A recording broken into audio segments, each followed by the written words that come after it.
जय हिंद प्यारे साथियों, कैसे हैं आप सब। स्वागत है आप सभी का आपके अपने YouTube चैनल में। दोस्तों, आज की वीडियो में हम बात करेंगे आर्टिकल के उपयोग के बारे में। आर्टिकल्स क्या होता है, इसका उपयोग कहाँ पे किया जाता है। लेकिन उससे पहले आपको बता दें कि अगर आपने अभी तक हमारे YouTube चैनल को सब्सक्राइब नहीं किया है तो कर लीजिए, क्योंकि ये अकेडमी है। इस पर आपके पूरे सब्जेक्ट का पूरा सिलेबस अच्छे से कवर कराया जाएगा और साथ ही PDF notes and practice paper भी प्रोवाइड कराया जाएगा, ताकि आप अपनी तैयारी को अच्छे से अच्छा रिस्पांस दे सकें। दोस्तों, आइए बात करते हैं आज की अपने टॉपिक को, आर्टिकल्स के बारे में। तो दोस्तों, आर्टिकल्स क्या होता है, इसका हिंदी अर्थ होता है उपपद।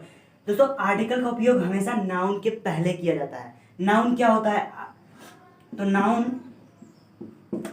किसी भी वस्तु, व्यक्ति या स्थान के नाम को संज्ञा कहते हैं, नाउन कहते हैं। जैसे कि pen, book, boy, air, water, ये सब नाउन की कैटेगरी में आते हैं। तो आशा करता हूँ कि आपको नाउन समझ में आ गया होगा। तो दोस्तों, बात करते हैं नाउन के प्रकार के बारे में। नाउन दो प्रकार का होता है, एक होता है काउंटेबल नाउन और दूसरा होता है अनकाउंटेबल नाउन। पहला हमारा काउंटेबल नाउन, दूसरा होता है अनकाउंटेबल नाउन। काउंटेबल नाउन क्या होता है कि जिस वस्तु, व्यक्ति या स्थान की हम गणना कर सकते हैं वो कहलाता है हमारा काउंटेबल नाउन। जैसे कि पेन, एक पेन, दो पेन, तीन पेन, चार पेन, हम गणना कर सकते हैं। बुक की गणना कर सकते हैं, लेकिन हम हवा, पानी, दूध, दही, इन सभी का गणना नहीं कर सकते हैं। तो वो सब हमारा अनकाउंटेबल नाउन की कैटेगरी में आता है। दोस्तों, ये इसके प्रकार तो आपको समझ में आ गए होंगे। अब हम बात करते हैं काउंटेबल नाउन। दोस्तों, काउंटेबल नाउन जिसकी हम गणना कर सकते हैं वो कहलाता है हमारा काउंटेबल नाउन। काउंटेबल नाउन दो प्रकार का होता है, एक होता है सिंगुलर काउंटेबल नाउन और दूसरा होता है हमारा प्लूरल काउंटेबल नाउन। पहला सिंगुलर काउंटेबल नाउन, दूसरा प्लूरल काउंटेबल नाउन। मतलब जो कि मात्रा में केवल एक हो, जैसे कि एक पेन, वो है सिंगुलर नाउन। मतलब जो संख्या में एक हो वो कहलाता है हमारा सिंगुलर नाउन, और जो संख्या में एक से अधिक हो या दो से अधिक हो वो कहलाता है हमारा प्लूरल नाउन। और जैसे कि एक पेन है तो उसके लिए हम यूज करते हैं पेन, और अगर दो पेन है तो उसके लिए हम यूज करते हैं पेन्स। एक बुक है तो उसके लिए यूज करते हैं बुक, और अगर एक से अधिक बुक है तो उसके लिए हम यूज करते हैं बुक्स। तो दोस्तों, आशा करता हूं कि आपको ये सिंगुलर काउंटेबल नाउन और प्लूरल काउंटेबल नाउन अच्छे से समझ में आ गया होगा। तो दोस्तों, अगर आपको ये अच्छे से समझ में आ गया है तो आपको आर्टिकल अच्छे से समझ में आ जाएगा। दोस्तों, आज की वीडियो में हम सिर्फ और सिर्फ आर्टिकल ए और एन का यूज बताएंगे। इसके बाद हमारी दूसरी वीडियो आएगी जिसमें हम आपको आर्टिकल दा के यूज के बारे में बताएंगे, और इसके बाद हमारी तीसरी वीडियो आएगी जिसमें हम आपको बताएंगे कि आर्टिकल का उपयोग कहाँ पे नहीं किया जाता है। दोस्तों, तीनों वीडियो को देखना मत भूलिएगा। तो आइए आज हम बात करते हैं आर्टिकल ए एन के यूज के बारे में।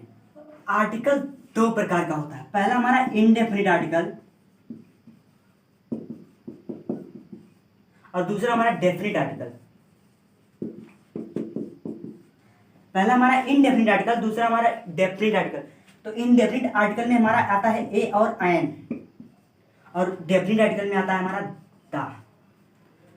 तो दोस्तों, आज हम ए और एन का विस्तृत वर्णन करेंगे, जानेंगे कि ए और एन का यूज कहाँ पे किया जाता है।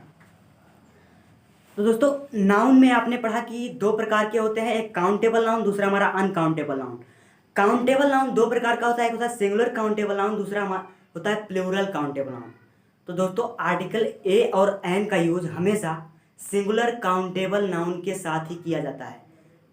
सिंगुलर काउंटेबल नाउन जो कि मात्रा में सिर्फ और सिर्फ एक हो। वैसे भी ए का हिंदी अर्थ होता है एक, और एन का भी हिंदी अर्थ होता है एक। मतलब हम आसानी से समझ सकते हैं कि ए और एन का यूज वहां पे किया जाता है जो कि मात्रा में केवल और केवल एक हो। और ये हमेशा याद रखना कि ए और एन का यूज हमेशा सिंगुलर काउंटेबल नाउन के साथ ही किया जाता है, और आर्टिकल्स का यूज हमेशा नाउन के पहले किया जाता है। ठीक दोस्तों, आपको अच्छे से समझ में आ गया होगा। अब बात करते हैं कि कहाँ पे हम ए का यूज कर सकते हैं और कहाँ पे हम एन का यूज करते हैं।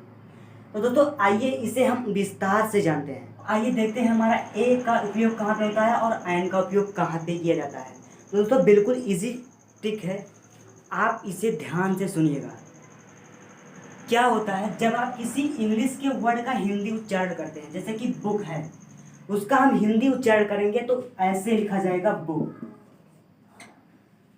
तो क्या होता है कि जब हम हिंदी उच्चारण करेंगे तो अगर उसका पहला शब्द हिंदी का कोई व्यंजन होगा, उसका पहला शब्द अगर हिंदी का कोई व्यंजन होगा तो वहां पे हम यूज ऑफ ए करेंगे, वहां पे हम आर्टिकल ए का यूज करेंगे। और अगर उसका हिंदी उच्चारण पहला शब्द कोई स्वर आता है, हिंदी का कोई स्वर आ से लेकर आहा तक कोई भी आता है, तो वहां पे हम एन का उपयोग करेंगे। जैसे कि हमारा अम्ब्रेला है, तो यहाँ पे हम उच्चारण करेंगे तो आ से शुरू होता है अम्ब्रेला, इसलिए हम वहां पे एन का यूज करेंगे। साथ ही हमारा एलिफेंट है, तो हम यहाँ पे ए से इसका उच्चारण स्टार्ट करेंगे हिंदी में, तो यहाँ पे भी हमारा एन का यूज किया जाएगा। इसी तरह से जितने भी हमारे सिंगुलर काउंटेबल नाउन हैं उन सभी के आगे हम एन का यूज किया जाएगा अगर उनका उच्चारण हिंदी का कोई स्वर होता है तो। और उसी तरह से अगर उसका हिंदी उच्चारण करने पर अगर कोई हमारा उसी तरह से अगर उसका हिंदी उच्चारण करने पर कोई हिंदी का व्यंजन होता है तो वहां पे हम ए का यूज करेंगे।